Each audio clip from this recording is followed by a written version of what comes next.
So hello everyone, welcome back to Deepak classes. आज की classes में हम मैथ गणिता मंजरी का जो हमारा चैप्टर नंबर 2 है लीनियर पोलिनोमियल्स, उसका एक्सरसाइज 2.0 का सॉल्यूशन 2.1 का सॉल्यूशन लेकर आए हैं। तो हमारा पहला क्वेश्चन यहाँ पे बोलता है find the degree of the given polynomials. पहले हम जानेंगे कि आखिर डिग्री क्या होता है। ठीक है, किसी भी वेरिएबल का डिग्री डिग्री वो होता है किसी भी वेरिएबल का जो हाईएस्ट पावर होता है। क्या?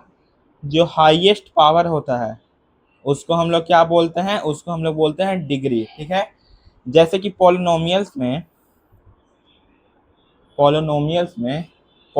जैसे 2x हमारा हो गया, तो हम 2 को क्या बोलते हैं? 2 को हम लोग बोलते हैं कांस्टेंट। ठीक है, और x को हम लोग बोलते हैं वेरिएबल।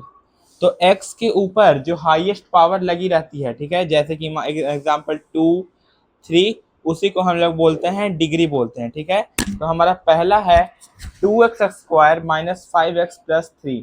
हमने आपको बताया कि जो हाईएस्ट पावर होता है, ठीक है, क्या होता है? Highest power. तो यहाँ पे हाईएस्ट पावर कौन कौन सा है क्वेश्चन नंबर 1 में? तो यहाँ पे हाईएस्ट पावर है x के ऊपर है 2, तो हमारा आंसर हो जाएगा यहाँ पे होगा 2। नेक्स्ट है उसी तरह y का क्यूब प्लस 2y-1, तो यहाँ पे हाईएस्ट पावर कौन सा है? हाईएस्ट पावर है हमारा 3, तो हमारा आंसर हो जाएगा 3। अब क्वेश्चन नंबर 3 में कोई भी पावर नहीं है, कोई भी वेरिएबल नहीं है। -9, तो यहाँ पे क्या हो जाएगा हमारा? अगर उसके पास कोई भी डिग्री नहीं है तो बिना डिग्री वाला कौन सा हो जाएगा? वो हो जाएगा हमारा 0। नंबर फोर में है 4z-3। यहाँ पे आप लोग गौर कीजिएगा कि z के ऊपर कोई भी डिग्री नहीं लगा हुआ है, तो हमारा करेक्ट आंसर हो जाएगा यहाँ पे 1।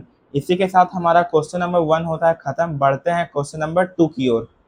क्वेश्चन नंबर 2 बोलता है right polynomial of degree 1, 2 and 3। हमें यहाँ पे 3 डिग्री दिया हुआ है, 1, 2 और 3। हमें इन तीनों डिग्री से पॉलिनोमियल लिखना है। तो हमारा 1 का डिग्री में हो जाएगा, यहाँ पे हम लिख लेते हैं x+2। x के ऊपर कोई भी पावर नहीं है, इसका मतलब वो वहाँ पर कौन सा डिग्री होगा? 1 डिग्री होगा। ठीक है, नेक्स्ट है 2। तो 2 में हम लिख सकते हैं x² + 2ab। यहाँ पे आप कुछ भी लिख दीजिए, जिसका हाईएस्ट पावर होना चाहिए वो क्या होगा? 2 होगा। नेक्स्ट है 3। 3 का हमें भी लिखना है, तो हम लिख देंगे x³ + 4x² + x। तो ये हमारा हो जाएगा हाईएस्ट पावर जिसका डिग्री है 3। तो 1, 2, 3 हमें लिखना था पॉलिनोमियल्स। 1, 2, 3 का डिग्री हमने वहाँ लिख दिया है। 1 डिग्री का पॉलिनोमियल है x+2। 2 डिग्री का पॉलिनोमियल है x² + 2ab। 3 डिग्री का पॉलिनोमियल है x³ + 4x² + x। हमारा यहाँ पे क्वेश्चन नंबर 2 होता है खत्म। बढ़ते हैं क्वेश्चन नंबर 3 की ओर। क्वेश्चन नंबर हमारा 3 बोलता है what are the coefficient of x² and x³ in the polynomial. हमारे पास एक पॉलिनोमियल दिया हुआ है x का पावर 4 -3x का स्क्वायर प्लस 6x का स्क्वायर प्लस 7। यहाँ पे 3 - 3x का पावर है 3। ठीक है, तो हमें x² और x³ का कोफिशिएंट लिखना है। कोफिशिएंट मतलब जिस कांस्टेंट के ऊपर जिस कांस्टेंट और वेरिएबल के ऊपर जो डिग्री लगा हुआ है हमें वो लिखना है। ठीक है, तो पहला है हमारा x² हम देखेंगे तो यहाँ पे किस उस चीज के ऊपर लगा हुआ है? x² हमारा 6 के ऊपर है, तो 6 हमारा क्या हो जाएगा? यहाँ पे कोफिशिएंट हो जाएगा। नेक्स्ट है x³ हम देखेंगे तो x³ हमारा कहाँ लगा हुआ है? -3, तो हमारा आंसर हो जाएगा x³ के लिए 6, x² के लिए 6 एंड x³ के लिए 3। ये रहा हमारा आंसर हो जाएगा यही। बढ़ते हैं क्वेश्चन नंबर 4 की तरफ।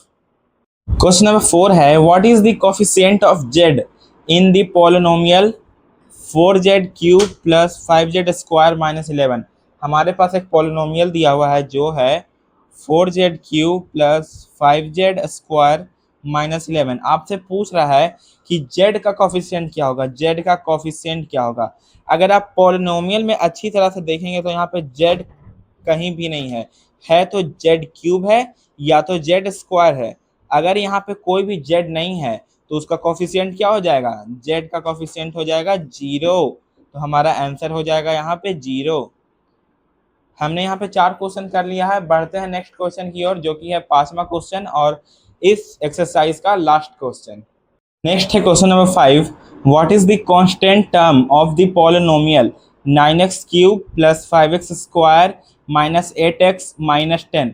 यहाँ पे आपसे पूछ रहा है कि ये जो गिवन पॉलिनोमियल है इसमें से कांस्टेंट टर्म कौन सा है। तो सबसे पहले हम जानेंगे कांस्टेंट टर्म क्या है। कांस्टेंट टर्म वैसा टर्म है जिसके पास वेरिएबल नहीं होता है। फॉर एग्जाम्पल यहाँ पे हमने लिखा 2x, तो 2x में हमारा यहाँ पे वेरिएबल है तो ये कांस्टेंट टर्म नहीं होगा। अगर हम यहाँ पे लिख दिए 2 तो 2 हमारा कांस्टेंट टर्म होगा क्योंकि इसके पास कोई भी वेरिएबल नहीं है। तो वहीं पे आपका पॉलिनोमियल दिया हुआ है 9x cube plus 5x square minus 8x minus 10। तो यहाँ पे आप देखेंगे कि जितने भी पॉलिनोमियल्स दिए हुए हैं उन सब में पहले 3 पॉलिनोमियल्स में वेरिएबल लगा हुआ है, लेकिन लास्ट में हमारा वेरिएबल नहीं लगा हुआ है, तो हमारा यहाँ पे आंसर हो जाएगा 10। इसी के साथ हमने एक्सरसाइज 2.1 के सारे क्वेश्चन को कवर कर लिया है। अगले वीडियो में हम एक्सरसाइज 2.2 को कवर करेंगे। इसी के साथ आज की इस वीडियो को हम ख़त्म करते हैं। अगर आप लोग को आज का ये वीडियो अच्छा लगा हो तो हमारी वीडियो को लाइक कीजिएगा, चैनल को सब्सक्राइब कीजिएगा, बेल आइकन दबाना नहीं भूलिएगा।